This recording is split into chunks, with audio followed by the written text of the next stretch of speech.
this record. I just realized. Or I can do it real quick when we get everybody in here. Yeah, but just,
dogs. I have a little dog outside, and my wife comes to walk the bigger dog out to her front porch. Acting a little, like a 90-pound dog thing. And as soon as she opened the screen door, that dog pulled me towards the side yard. I didn't see it. There was a bear sitting. So then I thought we were like, either the dog is dead or I'm going to an emergency death. But he ran into that dog, he was a bear, and that bear just ran in the road, chased him in the hood. We all ran dog in the wood.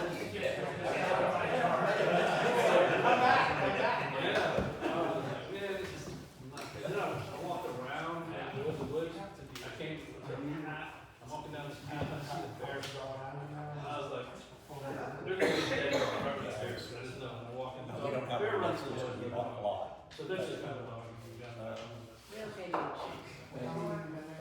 When he took off after that bear, I was like, this is not going to go well. Since we moved in. 7 o'clock, I call the meeting to order for the Lake Home PLDRC. Now, tonight, I got to tell you ahead of time, we're going to make a few changes. Instead of putting this public comments at the start, we are going to let these gentlemen do their presentation, stop, so you understand what we are doing. But to get started, there's a gentleman here at the table that wants to say 2 words about where we're going with this thing. Can you approve the minutes from the last meeting first? Can you do this first? You want to do the minutes? Okay. Just I'm going to approve. Okay. Okay. All right, additional, if there's any additional, Is there a second? I'll go second. After the next step, we'll approve the minutes from the last meeting. okay, all right, that sounds good. Do I have a vote on it? Aye. Aye. We're set back, thank you. All right, now, I think we'll start out with the gentleman most of the knowledge of what's going on here. My name's, for those who don't know, I'm Scott Simpson, the city attorney. And I want to spend a little time before y'all got started. First, I want to talk about the rules and laws that regulate cities when they start wanting to regulate growth and development in their cities. What are the rules that we need to comply with? And then I want to do a history of this property. So we can just quickly just bring everybody, so everybody has an understanding what's happened, bring everybody up to today, and then what we're going to actually do tonight. And then from here, what would be the next steps after tonight? So let's just talk quickly about the laws, and I'll do this when it comes back before you, and I'll do this same still before the commission. Really, when a local government wants to regulate growth, there's 2 things cities do. The first thing they do is they adopt their regulations. What regulations do we want to have to control the growth? The next thing we do is we apply the regulations we've adopted to an asset. So it's pretty simple. We adopt regulations and we apply the regulations. But these are 2 separate, distinct things that we do, and they're actually governed by 2 separate, distinct sets of laws. When we adopt regulations, there's 2 main regulations that we adopt to control growth. One is called a comprehensive plan. It's required by state law. Some people refer to it as the Bible of growth. It lays out general guidelines on how growth will occur. It's a very important document because everything adopted regarding growth after the comp plan has to be in compliance with the comp plan. If it's not in compliance with the comp plan, it's not valid. The other thing that we adopt are land development regulations. Land development regulations actually implement the comprehensive plan. Land development regulations have to be consistent with the comprehensive plan. But what's important about adopting, whether it's adopting or amending our comprehensive plan or adopting or amending our land development regulations, the law looks at that like we're adopting policy. We are acting, when I say we, I'm talking about this board, commission, the city as a whole. We are acting legislatively. And when we act legislatively, we have a lot of discretion in what we do. We have a lot of discretion in deciding how growth will occur in our community. separation of powers, which our government's kind of based on, the judiciary, the judges, are not going to interfere with the legislative branch unless you abuse your discretion. They're not going to substitute, a judge won't substitute his or her judgment for the judgment of the city in terms of establishing policy unless there's a clear abuse of discretion. So when we adopt policies, a comprehensive plan, we adopt it or amend it, when we adopt or amend our land development regulations, we have a lot of discretion. We have to clearly use our discretion before courts will intervene in what we do. But once we adopt our policies and you now have a property owner that comes into the city and says, okay, I want to develop a site according to the policies you adopted, the courts have said, you're really not acting legislatively anymore. You're not adopting policy anymore. You're really taking policy, taking the law that you've adopted, and applying it to a set of facts, which is the application from the property owner. You're acting more like a judge when you do that. Well, that's why it's called, you may have heard reference to quasi-judicial. When you are making decisions on applications and you're applying the policies that we've adopted to an application, you're not acting legislatively anymore. We are now acting quasi-judicial. A whole other set of laws come into play when we act quasi-judicially. The important thing is the decision you make, instead of the court saying, unless you clearly use your discretion, we're not going to intervene. Now the decision you make has to be, the city ultimately makes, has to be supported by competent, substantial evidence. The applicant has the initial burden of proving that they are in compliance with our regulations by substantial competent evidence. Once they do that, if the judge was to review an application that went through the city and found that the applicant had met that burden, doesn't mean the applicant is entitled to what they're asking for. They've met the burden, but if the local government does not grant what they're asking for, the judge will say, okay, local government, you didn't grant what the applicant requested for. I found that they had substantial competent evidence. Now let's look at your decision that you actually approved and see whether or not there's substantial competent evidence to support the decision you made. The key thing is that the court is only going to look at the substantial competent evidence to support the decision made. They will not look at there was more evidence or better evidence to support a different decision. It's just whether or not the decision that was made is supported by substantial competent evidence. It may not be the best decision, and there may be more evidence and better evidence to support a different decision. That will not mean that the court would overturn our decision. Our decision would still be upheld. The tough thing that for a body, local governments to deal with is the competent evidence part. When you get to these quasi-judicial hearings, because the law says there are certain opinions that you will hear. I can guarantee you will hear, because I've done this long enough to know what I do always hear. Opinions such as people will say that a project is going to adversely affect my property value. A project is going to cause flooding. A project is going to cause traffic. And the problem is the law, the courts have said, those are actually expert opinions.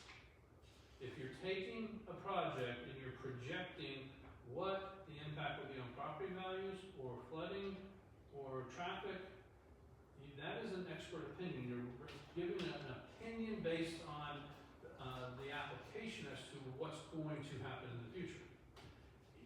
The public's allowed to testify as to what they've observed. They can say, I have flooding on my property, I've seen the roads flood this much. But to go to the next step and say, this project is going to cause increased flooding, that's an expert opinion. And you need to have a stormwater engineer come in and provide evidence to that effect. If we're going to talk about the impact on adjoining property values, need a property appraiser come in and provide evidence to that effect. Same with traffic. There are traffic engineers. A person can say, it takes me 3 light changes to get through this intersection.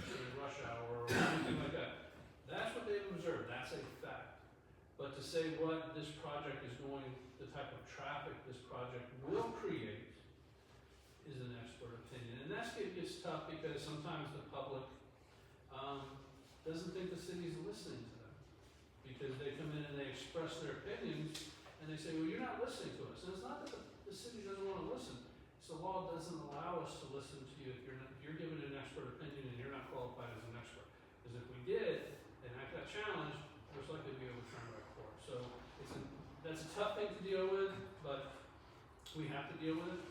One other thing, law, I just want to bring to your attention. It's been on the books for a while, but there was never really a good enforcement mechanism. When an application comes to the city and we deem the application complete with a quasi-judicial hearing, there's going to be a quasi-judicial hearing in the review process like this one has. We have 180 days to go from saying the application is complete to final approval, denial, or approval with conditions. We have a time frame that we have to go through. And now if you don't do that, if you're between 1 day and 30 days late, you have to return half the application fee. If you're over 30 days late, you have to return the entire application fee. So they've actually put a financial penalty on it if we do not do these things. So, and the reason that law is on the books, one of the strategies for people who want to oppose development is they will come in and say, stop rushing the project, you don't have all the information, slow down, you got to think about everything. Because one of the goals is you drag a project out and eventually the developer, time is money with developers. So if you drag a project out long enough, the developer may lose interest and go somewhere else. So that's one of the strategies that people who try to prevent a development will employ, and the law says, no, you can't do that. City, you have to make a decision within 180 days. So, and now because they put the financial penalty on there, we will be enforcing that. So, bottom line, any applicant who comes into you for a quasi-judicial item does not have to satisfy you to go on to the commission. They will obviously try, but they don't have to. You can't hold, you're not a gatekeeper roadblock here until they get through and satisfy the majority of this board as they go on to the commission. You can recommend denial, you can recommend approval with conditions. You don't have to approve everything that comes through here. So just understand that's going to, now the applicant can agree to give us more time if you want to have them do a resubmittal and then they come back and re-review. But absent the applicant agreeing to that, we have to stay on this track to get this to the commission for final action within 180 days. And because the commission takes 2 months to approve, we only have 1 meeting a month. That leaves 4 months for staff review and going through this body. So it goes pretty quickly. Any questions about that? Let me give you a brief history of this project. Actually predates me. Goes back to when Victoria Park was built. Victoria Park was all in the land. There was no benefit to Lake Helen from Victoria Park. Actually, some people say we got detriment because we had the traffic impact from it. But there was a piece that is north of the property in question, on the same side of the court, northeast. It's called the Pointe Center, and it was vacant land over there.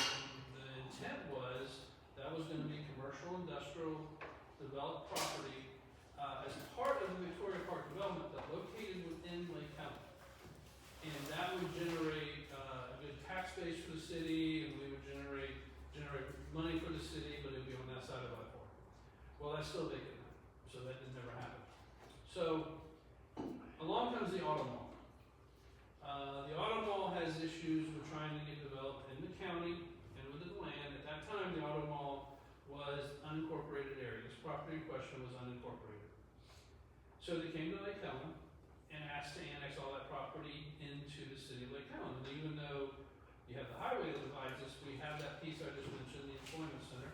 So on that side of the road, so it was contiguous. So we started the annexation process. The land sued us to challenge our annexation. and we came to a settlement agreement with the land where there was a natural dividing line on this property where there's some environmentally sensitive land, which just seemed logical to kind of put the city boundaries there. And so that's where we agreed. And so from, I guess that's northeast, coming towards Lake Helen, from that boundary line to I-4, where the auto mall was gonna be, that is in Lake Helen. The other side of the boundary, closer to the land, that is in the land. After we went through the litigation, got the settlement, started, we did a plan development zoning for that project. COVID hits. And between COVID, maybe there's some other issues, but whatever happened, the auto mall is no longer a viable project. So the property owner at the time came to us, some of you may remember this, and wanted to do a multifamily residential project on the site. The property was employment center zone. We annexed it in. We had put employment center zoning land use on it, I believe, to allow the commercial auto mall development. And there was not much in the way of residential use in our comprehensive plan for that land use.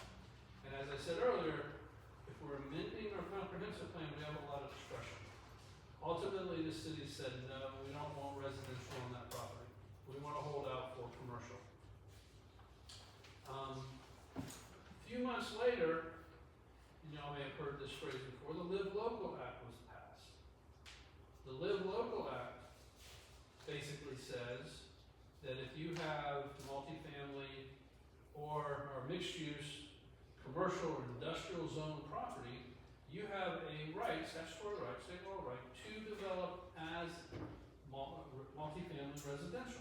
Don't have to get any approval from the city, you have a right to build. You have to do site plan approval and things like that, but in terms of zoning, change in land use, any of those type of things, your land use and zoning, and your height and your density are all allowed by state law based on what you have in the maximum density you have in your city, the maximum height you allow within a mile of the project. So state law kind of usurped our authority to say, no, we don't want residential there. But there's some rules. One is you can only do maximum density that the city allows, residential density. Two, 40% has to be affordable housing. And because if your commercial, industrial, land use zoning in your city is less than your 20% of all your land use and zoning, the local government can demand that it be a mixed use project, which we said we would do. So we met with the developer to try to come up with a compromise, given the Live Local, given that they could proceed with a project, not exactly what they wanted, but then if we work with them, we could maybe come with a project that would give us some more commercial and be a multifamily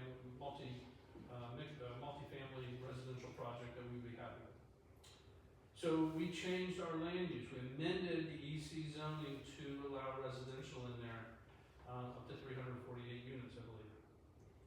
So the land use, we've amended our comprehensive plan now to allow this project. The next step of the project is rezoning. They don't need to change any of our land development regulations. They just need, and they have the zoning, but because the plan development that was previously approved is expired for the auto mall, they need a new development agreement, site plan and development agreement. And that effectively takes a rezoning because they have to go through the rezoning process again because it's not a minor change. It's a major change to the existing plan development. So it effectively is a rezoning even though the zoning designation is staying the same. So where we are at tonight is they are starting the quasi-judicial process. We're not acting legislatively. This is all quasi-judicial because they are seeking a rezoning. They're applying the existing policies the city has on their books to their application. We have a very unique provision in our code that with a plan development like this is, step one is the meeting we're having tonight. And that is, they look at a concept sketch plan. There is no motion for approval or denial tonight. There is no action taken tonight. Code even says y'all are not supposed to give an indication whether you approve or don't approve of the project. It seems to me what this really is, a lot of jurisdictions, when you have bigger projects, and usually a plan development is a bigger project, they want the developer to go and have neighborhood meetings, town hall meetings, so they can get the public exposed to the project. That's what this appears to be to me. That there, we are going to have a presentation of the project, what they're proposing. The board can ask questions, the public can ask questions, and then the developer will take that information back, and then they need to submit an application to us. That once we'll review the application, once the application is deemed completed, or a complete application by staff, we'll send them a letter saying it's deemed complete on this day. That starts the 180-day clock. We are not, the 180-day clock is not starting right now. So where we're at right now is just a conceptual plan review of what the developer will want to propose. Is proposing for this site. No motion, no vote. Don't want you indicating whether you approve or disapprove of the project. If you have questions, ask that. Once we get the application, so you know, the next step for us is to share that with Port Orange, because we've, I'm sorry, DeLand, Port Orange. DeLand. And Mike got scared down there. I said Port Orange. Like, no. Not another jurisdiction. But we will share, we have a new interlocal agreement with DeLand for this site. We have that settlement agreement. That settlement agreement is really geared towards the auto mall. So we rescinded the settlement agreement, did a new interlocal agreement, but we agreed that we're going to cooperate, work collaboratively with DeLand and their planning staff. So once we get the application, we'll send it to DeLand. I think we'll probably have a joint meeting of the staffs, planning staffs, to review it with the developer and start that review process. It will then come back to you for formal action, which will be a recommendation to approve with conditions, or deny. Then it will go on to the city commission, in which there will be 2 readings. It's an ordinance that has to have 2 readings before the city commission. The second reading will have to take place within 180 days of us sending a notice to them saying, yep, your application is complete on this date, unless they agree to an extension of that time. So with that, Chairman, I'll answer any questions. That's an overview of the law, overview of this project, where we sit right now, where we're going to go in the future. And so we're at the concept sketch plan review at this stage. Thank you so much for your time, Scott, really, what was going on and everything else. I'm kind of excited about this meeting because for almost 4 years now, basically, we've been back and forth and stuff, and you don't know this and that. But one reason I'm excited about tonight is to let you know what we really plan on doing and what we're gonna put up there and how it'll benefit you. Now, at this time, I'd like to, these people introduce themselves. Go ahead. Hi, I'm Mike Woods. I'm an attorney with Cobb Cole. I'm representing the developer on the permitting. Alex Stringfellow, I'm urban planner and consultant for the owners on this project. Keith Trace, an engineer, working with project owners.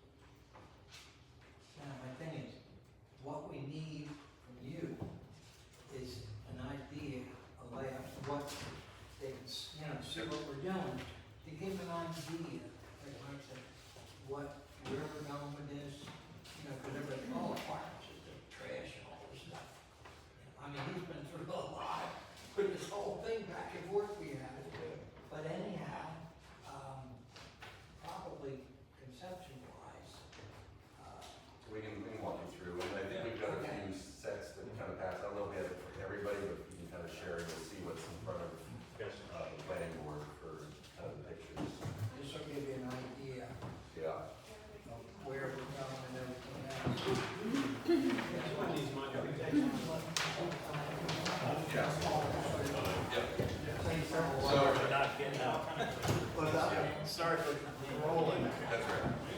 So, once you guys kind of get that, we'll give you just kind of a brief kind of overview of our thought process thus far.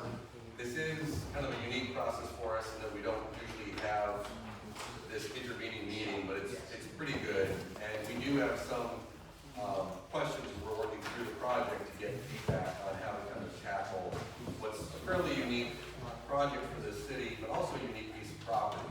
Notwithstanding the history, and I appreciate Scott going through all that.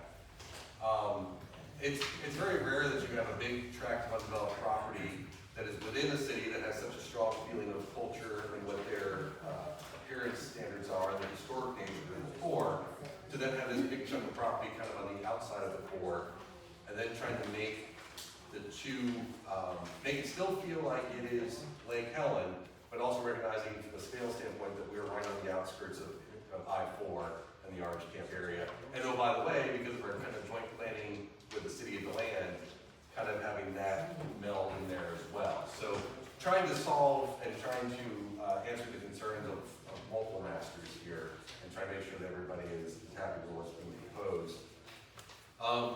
And it is a very, unique piece of property and an opportunity here to do something different that I don't know that Lake Helen has considered or would want to even consider from a scope and scale deeper into the core, but to be able to bring forward a good tax base and then in particular apartment availability without really just being disruptive to what we know as being Lake Helen. And I drive through the city every day.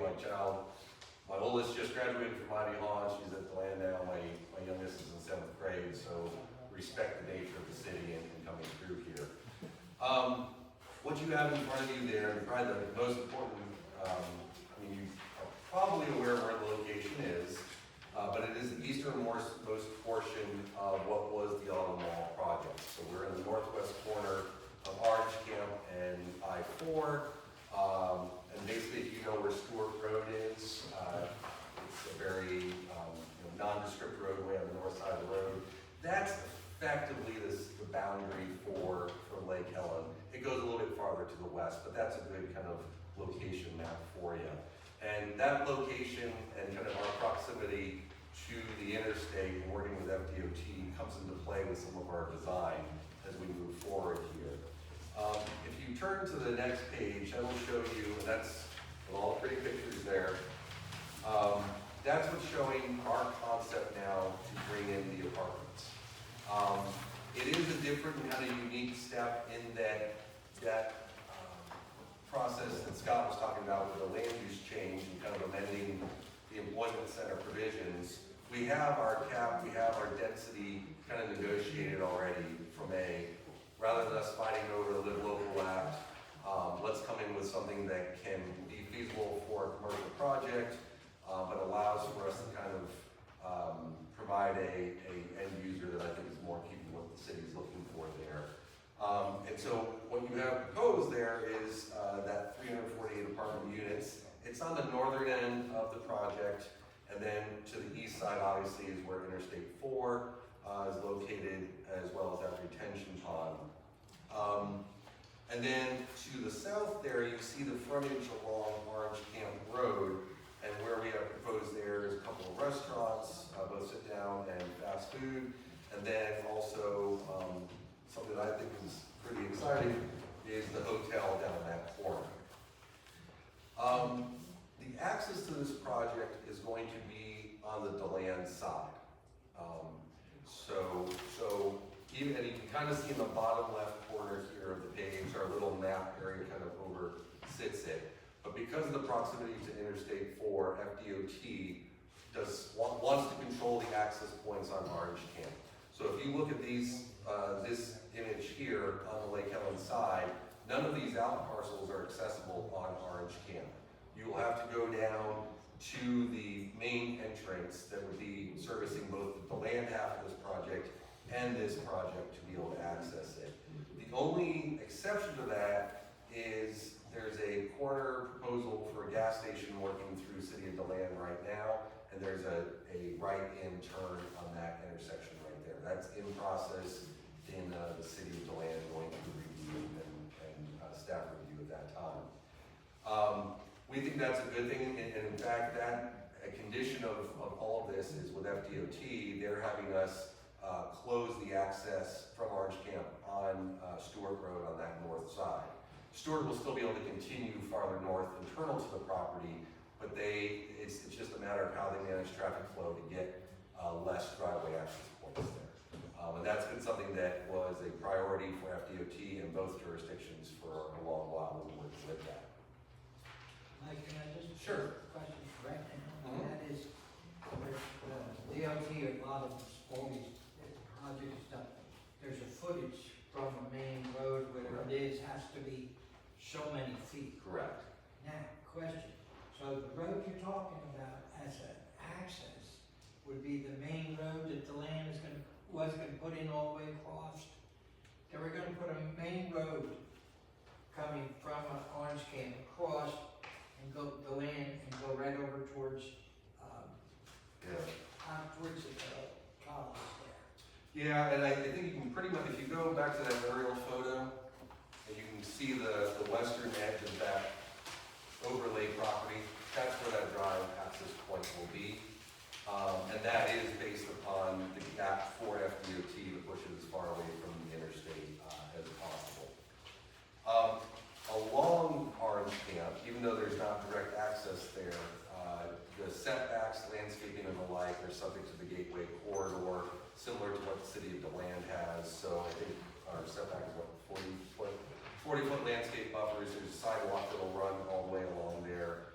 When we get the full submittal in, our signage for those businesses that will be up front will be in keeping with what DeLand has started the process through. We initially came in with a similar signage plan for what Victoria Park has across the street, which if you kind of think about it, it's what I describe as the old Century 21 realty signs, like it's like the crossbar, it's more of a lumber, and then like an external illuminated sign. These that are being proposed will probably be more with a brick masonry base and then some additional detail. But again, that gets worked out with our staffs together, and as we move forward, it will come back to this board for your review and comment. Excuse me. Sure. Where do we stand as far as with the land? Are they, with this, to our access?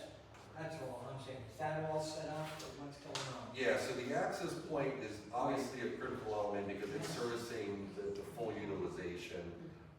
What we do, and what with any jurisdiction, you do your transportation impact analysis, you see what your volumes are.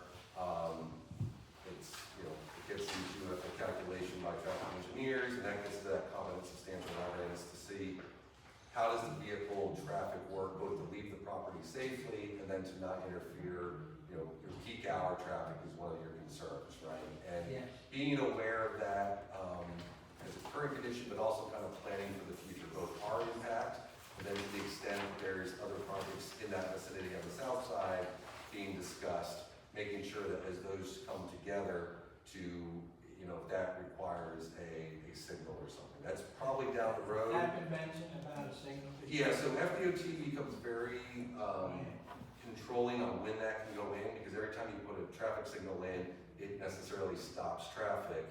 Everyone wants it from a convenience standpoint, but you have to have a certain traffic volume to be able to justify it. This project alone, even with the DeLand side, won't probably trigger that, but with some of the other projects that are coming in, still on the west side of I-4, so not over there. But with those coming in, that would likely come in for some type of signalization. Our roadway is being built right now with adequate width and aisles to presume that would be available at some point in time. Okay, because they have the traffic light up the street. Correct, and that was How a would they newer, think they're gonna it's a spacing issue, and, Yes. and that falls under the FDOT's main guidelines, but they So have we're still in limbo as far as finalizing anything. whether a Not signal part comes of in, this but the project. access would be under the current The conditions. zoning is approved on the west side, so Yes. that consistent with what this concept plan shows, the alignments of the roadways and the Go zoning. ahead. That has all been approved through the land, but the actual construction timeline is still, a full build out of what's called the frontage road, that is still being worked on. That's gonna be other people working on that as well. Yeah, 'cause go ahead, Mike, making through that so much with that road with the land. Yes. You go back with Apgar, we're Yeah. involved in stuff with what we're gonna do with the road roads. Yeah. So my thing is just, How much you know about, you know more about the right of way dedication and how much they have control of? yeah, So, yeah, so the only other point to kind of bring up with the roadway is as part of the overall, going back to the development of regional impact, like pre-Victoria Park coming in, roadway, FDOT, controls the state roads, but they don't usually own the roads underneath it. It's usually by easement or it's a dedication. Somehow, FDOT found themselves being a physical property owner deeded to them for the section of the roadway where we are coming in from the DeLand entrance point. It was meant to be, it is basically a holding pattern, but then trying to do the process, and they will effectively deed that to the city of DeLand, will be dedicated to the general public. But that is part of the process where FDOT is making us close Stewart Road. That is kind of the timing of that is where we've been working with it, because we need to be able to control and own the road to do the work and improvement on it, but they want to see the roadway closed on Stewart. But if Stewart is closed and the roadway is under construction, there's no access. So it's kind of a common governmental kind of chicken and the egg thing, but we've been working through that. We expect to have documentation from FDOT outlining the timing of that here shortly. We email them on a weekly basis. We're nearly done, but it works out okay for that. because that's the only thing I was saying, I thought that Stewart Road would be our key spot. And maybe initial construction, but ultimately speaking, that other roadway in DeLand will get under construction well before any of this other stuff on Lake Helen. Well, and Stewart is too close to the interchange. That's why it has to go away. Well, no, that's what I said, the same thing. But the thing is, work this out where people in the hotel, they want, it's gotta come all the way up here through the land. Yeah, and that'll be ready before anything in Lake Helen gets constructed and certified for approval. So in other words, that'll be our next meeting, basically. What's gonna happen, Yep. that's the whole thing. Yeah. Oh, So, yeah, I'm sorry. no, yeah, so from a kind of design concept and, setbacks and the like, we've got a pretty fair feeling of how that is gonna come into play, based either, where we can, we take what's already existing either in your code, or if your code is silent in the matter, we've tried to get guidance from the city of DeLand's, because our instructions are trying to make it work kind of cohesively. And then where we don't have the guidance in the city's code, we're trying to come with some educated guess extrapolations on your code, and that's one of the things we came to talk to the planning board today, to kind of flesh out because of some of the unique elements. And I would say the first unique element that we've been very, very key on from the very get-go, because again, I say this is Lake Helen, and though we're on the other side of the interstate, we want to keep that flavor. And to your credit, and it works very well on your individual single-family neighborhoods, is you've got your architectural guideline book that lays out how and what can be Lake Helen kind of approved. We have looked through that. You can kind of look through our sheet in the presentation here. The challenge that we have is that most of those architectural guidelines are contemplating a 1 or maybe 2-story single-family home. And some of those details don't easily scale up to what was going to be for our hotels and for our apartment buildings. And those are looking to be at 4 stories. And then depending on how we have the roof treatment. So getting the guidance, we think, ultimately, and you can kind of see in here, the commercial, the 1-story commercial, there's gonna be ways when we get this adopted, and it'll be reviewed and approved by you as to what that feeling is gonna be on the commercial side. Most things kind of lean towards Florida vernacular, that's kind of what's already in Victoria Park or something to that effect. But trying to set that tone early on the small, lower level stuff, and then making a determination and trying to work out how do we make that work on a larger scale. And for me, because we've gone through this a couple times where I don't necessarily want to have architectural embellishment for architectural embellishment's sake if it doesn't feel in character with the building. And by that, some of my frustrations years ago, when you mentioned like Port Orange, is when you kind of just bolt something onto the side that's either not in keeping with the architectural style or leads to like maintenance issues. And for me, my biggest pet peeve is, if it's a stucco building and the rain hits hits it, and then it kind of pools, and now you're looking at like, kind of like the mildew for the next 2 or 3 years until it gets repainted. Making sure we can go through, check the boxes on what you want for the architectural review, and making sure that it is not just aesthetically pleasing, but functional as well. Because it's one thing to say, okay, well, we've got, you know, a roof line for our single-family home that's going to lead towards birds nesting in there. If you're a homeowner, you can kind of deal with that. 4 stories up, that becomes a different kind of maintenance issue. So, but we're aware of that. We're not trying to avoid from that. We've, you know, there are some things that are in here that are probably too modern for what you're looking for, but we're trying to find, we want to make sure that we hit the letter of what you want to look at, and that you're happy at the end of the product. Like, you know, you could have, you know, like a rustic farm building for a home that doesn't scale to a 4-story, you know, red barn, right? And that's, I don't think we're going to get to that point, but that's the unintended consequences that we're looking to get feedback on to avoid. Question? Sure. Buildings and stuff, we have our regulations as far as equipment and stuff like that. Now, some of this would be 65 normally, correct? I mean, you know what I mean? Now, my question to you probably is, by doing the 50 feet, to get your enough people in here, so forth like that, by doing the 50 feet, are we in a situation where we have to spread out more area on the bottom to fulfill the matter of people? You understand what I'm saying? So if you had 65 feet instead of 50, you'd have that other story that you could use for people, because you're looking to put so many people in, correct? Yeah, these are considered, garden apartments. So Okay, they're a 3- and 4-story product. I would anticipate that this site would have both height buildings, but, you know, we have to request the tallest. Yes. 50 feet is acceptable if it's measured to what's called an eave. So before the structure of a pitched roof, if it was pitched roof start, we hit 50 feet. And that can get us a 4-story building. Now, if we're measuring the pitch, a more residential pitch, we would need additional feet closer to that 65. That was the original request. So as long as we're able to measure it to the eve, Okay, then we're comfortable with getting that. That's what I want to find out about, because to me, believe it or not, it's not like originally, oh, we're gonna do the auto mall, now we're gonna have a certain thing like 80 feet deep and all that stuff and everything. So you see my point. In other words, by cutting it down to 50 feet, does this spread out the footprint that takes away from our open land? I think it functions well. I think 50 feet to 65 is functional. The reason they call them garden apartments is because they are designed to allow for outdoor space. They're really the most financeable multifamily product. Not to talk about the finance too much, but really what banks, developers, management companies understand is this type of product. They're garden apartments. They're mixture of 1, 2, and 3 bedrooms, and the market dictates what the mixture is.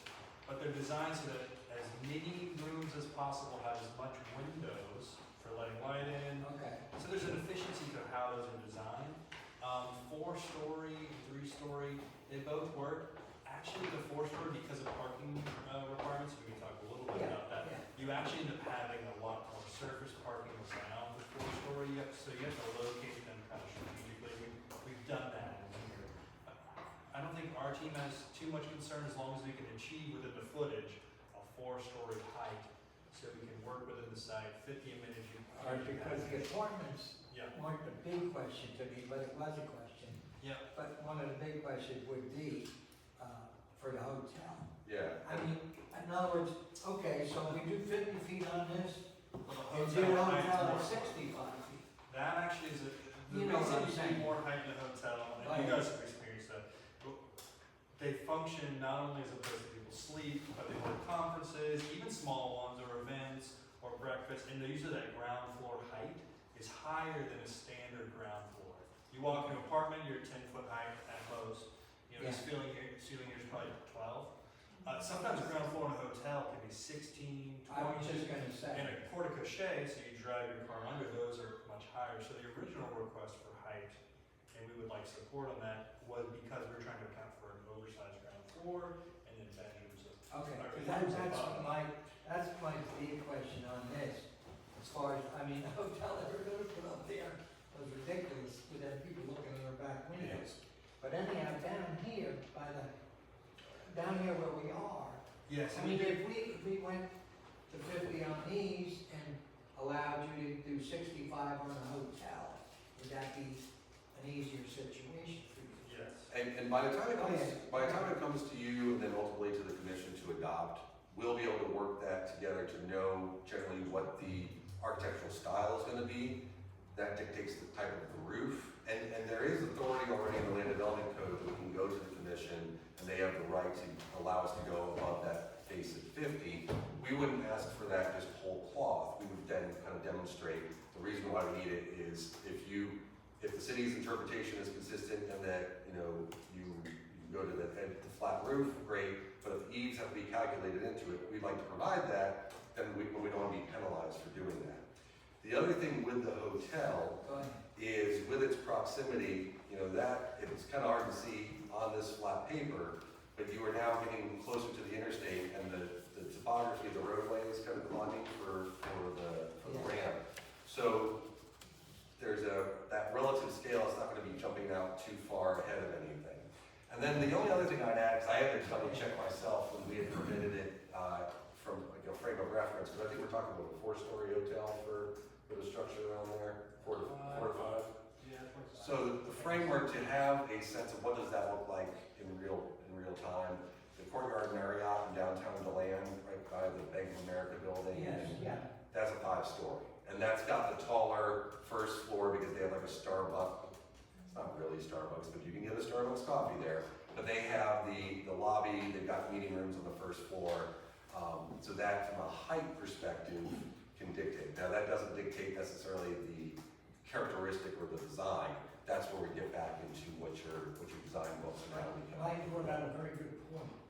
Probably in my business and stuff, where this hotel is going compared to some of these apartments and stuff, this is probably darn close to 7-8 feet lower or better.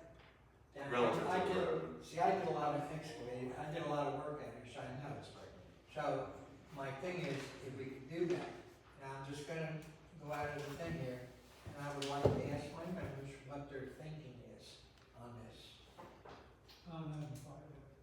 I'm still thinking about it. Okay. I want to see the Earl? How are you gonna phase this in? If you develop it, is hotels coming first, commercial coming? Well, what I can say that we don't know, but these are all independently financeable or executable projects. Somebody could come in and want to do the apartments. That's what I'm. Somebody could come in and want to do the restaurant Okay. individually. Someone could want to do the hotel. So what we like about this concept plan is it's stable in the economic environment. So depends on who's doing More or well. less, the apartments to be done first. Now, I don't know if we're sure who's going to come in first. I mean, it's possible. Well, right now the apartment market is very slow. I think you probably see the restaurants be the most active and the hotel. I think that And the first phase will be the DeLand portion, the entry road, frontage road, the station, and all the infrastructure coming to the Lake Helen Okay. portion of the site. So the DeLand portion will go first, those couple of parcels, Right, and sure. then we'll go to the Lake Helen. Okay. Just as far as I'm saying, not the, all the apartments, The height. but the height on the hotel, if we could give a little bit and get, it's 15 feet of difference. One's 50 feet, the other's 65. So down here, what you brought up, a good point, Mike. This is gonna be a lot lower here than it is over here. So, you won't notice that 15 feet as much. But if it's enough to get a hotel in here that we want in here, are you agreeable? I mean, you don't have to vote on it, but I'm just, your idea. I'm trying to orient myself to where this project, I'm sorry. if you're coming off of the I-4 exit on Main Street, So and this is you would hang 167. you would hang a right on the main and turn into Orange Camp Road, and it would be on your right once you went under the 4. Easy. This project Over, is, over 4 sides. okay, so that's on that side of my board, Yes. over there. Yes. Yes. All this is over there. Over there by Michael Corner's house, okay, because I was a little bit confused because you showed 2 retention ponds for them. From my house, I can only see that one, but evidently. Well, none of those are in there. Those will be, Those are not, will be they'll built. be developed. Oh, they're gonna be done. Yeah. That's what kind of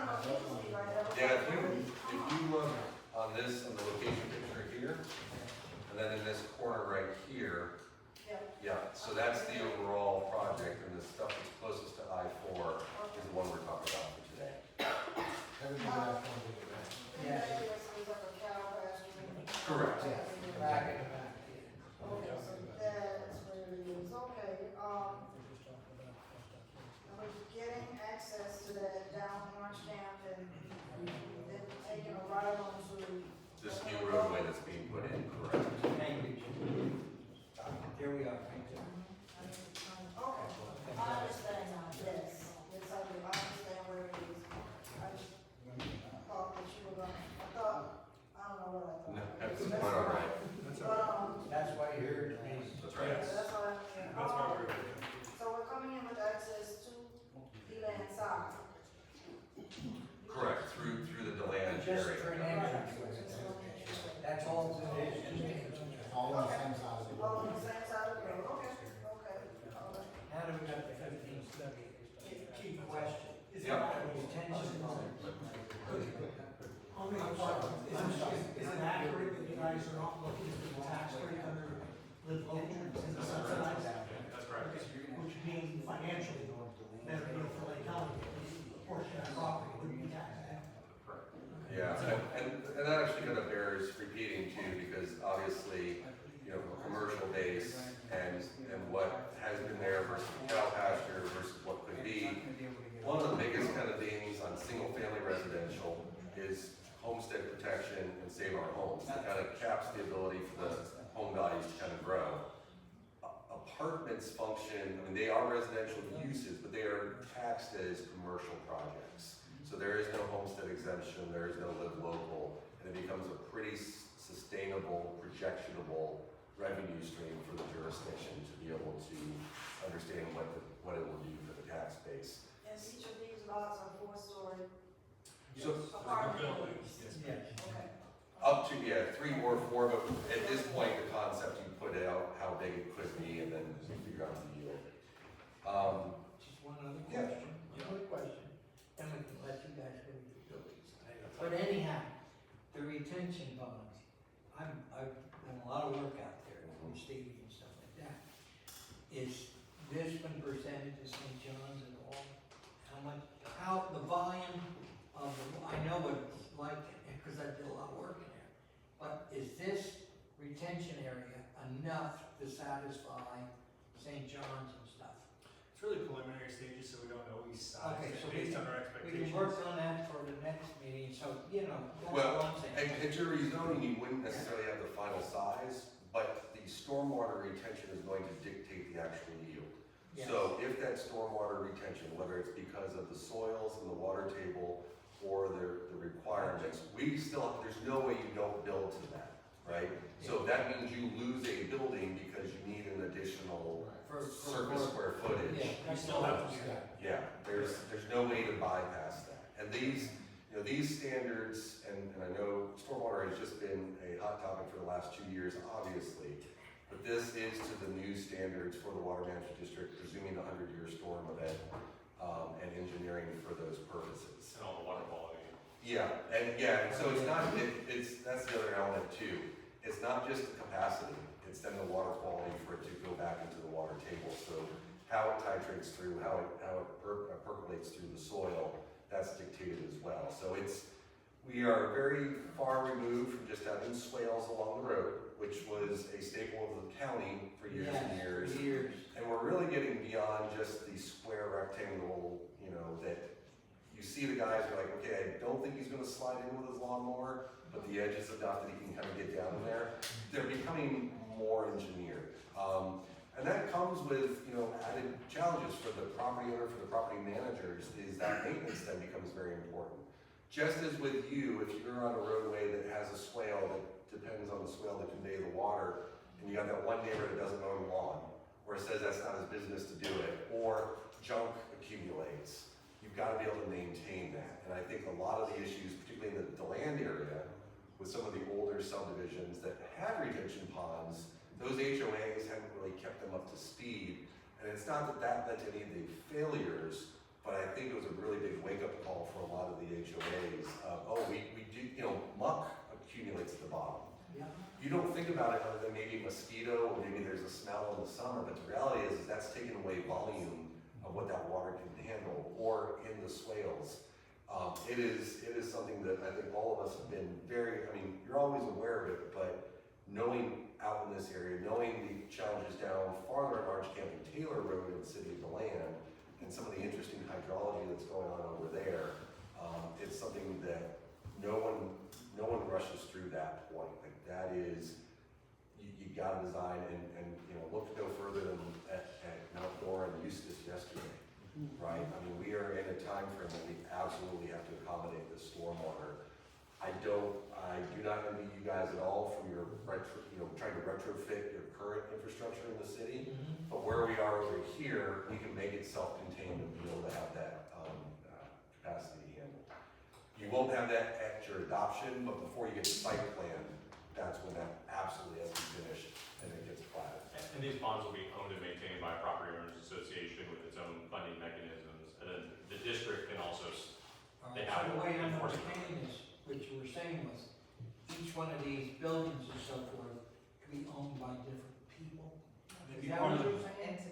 it could be different entities, but they'd all be part of the POA, the Property Owners Association. So it's kind of a commercial equivalent to an HOA. Okay. And they would have a funding mechanism to maintain whether these ponds are shared amongst or not, has been, is I yet to see, be no, I decided. see your point, but I just want to Yes. bring it up so we can do that. There's a designated permit holder, and how he Yes. gets money amongst the other people in there is between their arrangement. But there is somebody always on record that the state can come in and be like, you need to do something, this isn't working, or we need you to demonstrate that you've done the maintenance. Like their enforcement has been stepped up a great deal as of recent as well. We just gotta, Yeah, I'm sorry. just if I understood Cookie's question, so is it possible that each one of these apartment buildings That could would be be, subdivided and owned separately? that would be one. Like the apartments are one parcel, like that, yeah, to clarify, each one of these buildings are not, they're not being condoed. It's the apartments would be one property owner. All but these then- apartment buildings? Right. Yeah, okay. And then the restaurants would be Okay, owned okay. fee simple. Yeah. I misunderstood, I thought you were saying you're gonna sell these. I was gonna try to come back around on that, because I heard that too, and that wasn't the intention. Now, I have one more question. Yes. The water issue, are they bringing water out of the oven or are they bringing it from? The land. So, yeah. Land, water, sewer, sewer and. So they're gonna stop? Okay. See, they have sewer right here, and they have water right there. And reuse, I think. That was part of the deal on. Yeah. Just a question. And I'm just wondering, because I heard that they were gonna bring the water down that way, from DeLand to the other. Right, we're just on the other side of this, and I was just wondering, is this gonna affect the residential on the other side of Orange County Road, where Gloria Estates is? Or is this just principally gonna be stopping at the old Coleman house? It's not gonna come across the highway like where Church Street is and none of that, all the water is just staying over there. City of the landlord's gonna stay. Yeah, and as far as I know, that brings, and I think that's where your boundary is from a service standpoint, yeah. Right, and if the street where we live. So it won't come back up. It won't come back up. Won't come across I-4, it'll stop at the It's gonna serve, it's gonna serve this. That'll service this old. Okay, okay. Just one other quick thing, Okay. noticing, this looks like a cracker barrel. Really? Let me tell you something, we're going, With their new logo. I was just gonna do it. yes. but you need, thank you for coming. Which project reminds me of the apartments that are on, the lake going to Sanford, I'm sorry, Oh, on the right hand side? Lake Yeah. Monroe, so there's different Different apartments, yes. complexes, Yeah, and each is owned Yeah. by another property. yes. They're gonna be all on together. So, Right. so the one other point that I want to bring to your attention will come forward when we're applying to kind of give you the clarity. And this comes to your question about footprint and open space on the Yes. property. And that's the issue of parking. There are provisions in the code to be able to address your default parking requirements. What we have been working through and what is kind of designed as is now is we satisfy the parking requirements for every one of the restaurants, and that's based on square footage and the number of like projected, benches, seats in there. We meet the parking for the hotel as well, because that's basically your guest parking, and then there's a staff ratio. We also meet the parking for the tenants in the apartment as well. But what your standards provide for right now is that for each unit, to be clear, the current ratio requires 1/2 guest space for every required parking space. That makes a lot of sense when you're dealing with a small scale project. So if you've got a 10-unit apartment complex, and then within that, because of the number of bedrooms that you have, you need anywhere between 10 and 15 parking spaces. Having 7 spaces added onto that, ratio-wise, it's still gonna be the same as you get bigger, but you can envision with that, having to have that, necessary to have multiple visitors coming all at the same time. As your apartment projects get larger, that demand starts to shrink because the likelihood of the entire apartment having guests all coming at the same time starts dwindling. And there's a couple different ways to kind of address that. We've submitted a parking study that had been done in the city of DeLand for a similar apartment project that basically drew down to the default ratio per unit. That's one way you can kind of skin it, and you say, look, for every bedroom unit or whatever that is, here's the ratio, 1.2, and that includes guest parking. The other way you could do it, and I don't really have a dog in the fight, but I also don't want to disrupt how you handle things elsewhere in the city, is you can say, for the total number of apartment units that you have, or you're likely to have for the other size apartments that would more likely be, or what you already have in the city, you can still require that high ratio, but then step it down pretty substantially, almost kind of like making like a tranche or like a leveling down. Because what you don't want to do, more parking spaces is more impervious area, which there's kind of that domino effect. And you've seen with our planning, trying to dial back, like the Walmarts, the Publixes are not really building towards the Thanksgiving demand anymore. There's that flex parking kind of idea. Similar to this, you guys haven't had any real need to revisit that in the city, because I don't know that there's been a whole lot of apartment development. And again, at the small scale, it's manageable. But when you're talking about the difference between having, 100 or 150 additional parking spaces, that really every other traffic study doesn't really, or parking study doesn't justify, we're gonna come in and kind of propose that, and we'll give you some competent substantial evidence, kind of base what that is based on. But if you apply those standards, if we're contemplating a very small project and scale it up, it gets a little silly. And we don't want to, this is the time now with the rezoning, since we're going with a development agreement, to address that, to tell you what we're thinking, and get that feedback to be able to do it. I don't think there's any concern of like having a vested interest, and I don't think there's any real concern of a need for overflow, right? The other reason why you have those standards as large as they are, when you're adjacent to single-family neighborhoods or kind of like a pocket apartment, is if you get it wrong, they're now in your street. We don't have that kind of concern here at all, but I can understand why those are in your current guidelines, because you don't want them, it's not the job of the city streets to be your off-site parking. That won't be an issue with In this. this case, when you say common sense is each apartment would need two, because there's 2 cars each apartment, correct? Or just common way of doing it. That's one way to look at it. You know what I mean? So you have to look, what we typically look at is you have to pick occupancy rate. So no apartment Yeah, complex is 100% occupied, that I've ever seen. So they're usually around 80 to 90% occupied.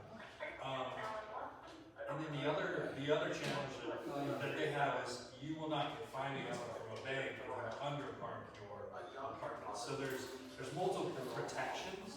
If you don't park Two enough, side, in other words. yeah, I know what you're saying. you want to get a clean number of this is what No, we're but yeah, if it's two per 2 bedroom and two one bedroom for thing. 1 bedroom or And 1 then, and a half. like you said, you're in a situation where you do have enough room to be able to keep for people coming to visit. And there would definitely be visitor parking. I think it's just the extent of the visitor parking kind of got out of scope from what's I have conventional. a question too.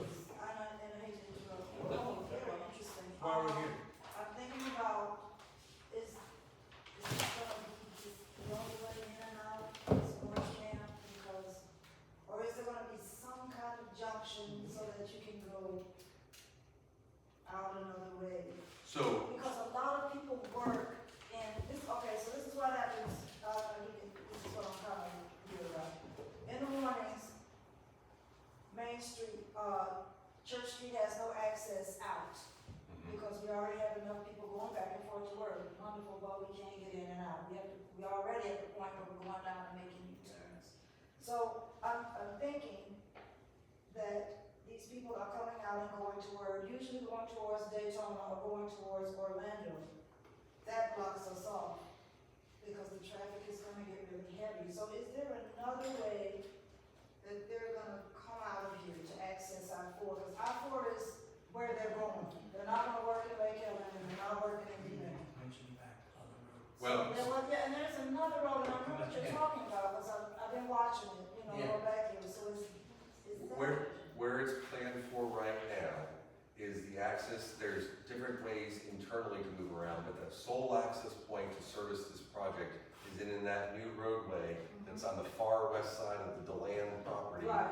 So it's out of the, it's away from the It's up by, interstate. are you talking about the one by the college, and then they're cutting it through to Martin? No, That one? no, this is, to serve this project is that new roadway that will basically be on the far west side of this particular property. So, That's Stewart, where we. so it's west of Stewart, so it's gonna continue, so basically where that retention pond is for Victoria Park right now, the roadway will be just on the east side of that. Okay. And that's where the entrance, and that will service the apartments and this, the inline property. Okay, And it's being designed to have left turn, right turn, and full turn. right, In of itself right now, even if we wanted to, we wouldn't be able to get permission from FDOT to make that signalized. But when we come in, we bring that, and then if there's the project that goes in across the street that is underway, then you hit that critical mass where it's justified. And I think that's what you'll ultimately see. Their main focus right now is to ensure that there's no conflict on Orange Camp with like individual driveways. Because your point is well taken and a real concern. Imagine if all these out parcels had in and outs as well, the stop and go that would go with that. So that's why we're basically in a no driveway zone right. up until the point where we are putting our roadway. Because there's gonna be a real mess when all these people decide to go out of here and go out that one road in the morning, or come in at night. But now, question. Originally, when the land was, when I talked about that, originally this main road here, was coming in, was planned to go on over to where the college, you know, to go out to Summit. Summit. the summer, coming out to summer. That's, I think it's. Now, see, that would be a big benefit So- for people going to Daytona to come out and turn right and go that way. So right now, Go ahead. that property that FDOT owns, that will be dedicated to the land, goes along that western edge and gets up to that northern property. This project won't necessarily build that out there, No, no, but it will be available It'll be there. available eventually, that's what I'm Yes. saying, because that road's been planned ever since Bob, we started all Yep, this. yep. All right. Yeah, so once that piece of property in the north of future, here develops, It will that road. probably come out in the Yeah. future. Right. I think all of that will be developed with dirt. It has to be, yeah, That's because the way it's gonna get no city wants to pave for a road to nowhere. But they secure the right of way now, so they're not having to come after it later, and that's where we're at. So, yeah. You gotta work on, the biggest thing you gotta work on, that situation. Because today, you know, these apartments like over on Martin Luther King, my God, when those people are coming out of those apartments in the morning, thank God we got a light on Casadega Road, or we'd never get out. And you look at that, I mean, so historically, going back to this being a DRI, Development Regional Impact initially, and being kind of the offshoot property of Victoria Park. Yes. Even looking at Kepler Road and how wide a right of way they secured, and have they even really built out the full laneage until more recently? Like that, basically, when I was in high school, it was just the drag strip, basically, right? But they reserved that because that was in that old way of doing a the state required that because of the sheer amount of units that Victoria Park brought in. And that was always intended to be 20, 30, 40 year build out, right? And I think just recently was Big Oaks was the last kind of remnant in the land that got approved. Like that was, I think, like the last parcel of like platted, pre-permitted homes that got approved there. That was only 4 years ago, no, maybe. They got built. Around that. Yeah. Around that. So that's since 96, 94 till now, like that's how long it takes. So that roadway is contemplated, and you're right, like the county has had that roadway on and off their capital improvement plan.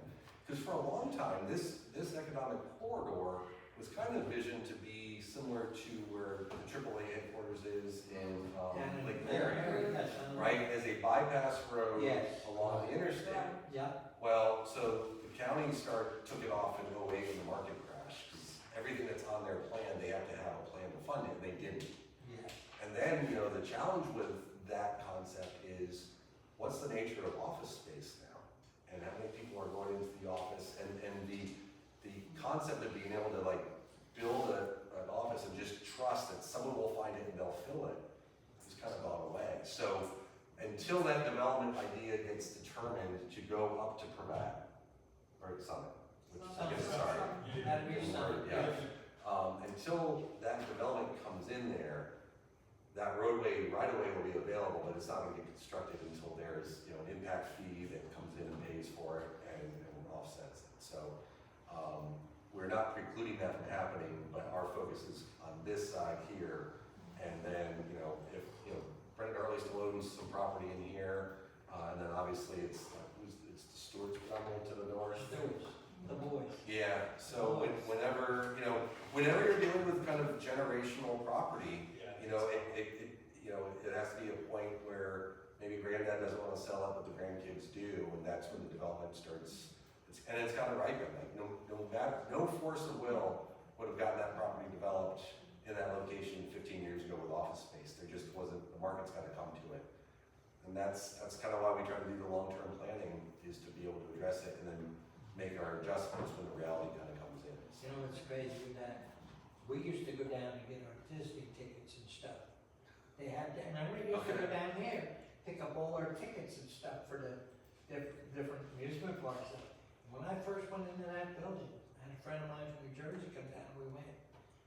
That was like unbelievable size. How much was that building. ticket back then?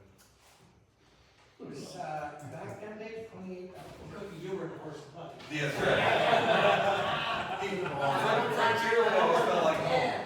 But listen, everyone, our folks have been here for a good bit. I don't want to like stretch out. I can talk historically on the development over in Lake Mary forever.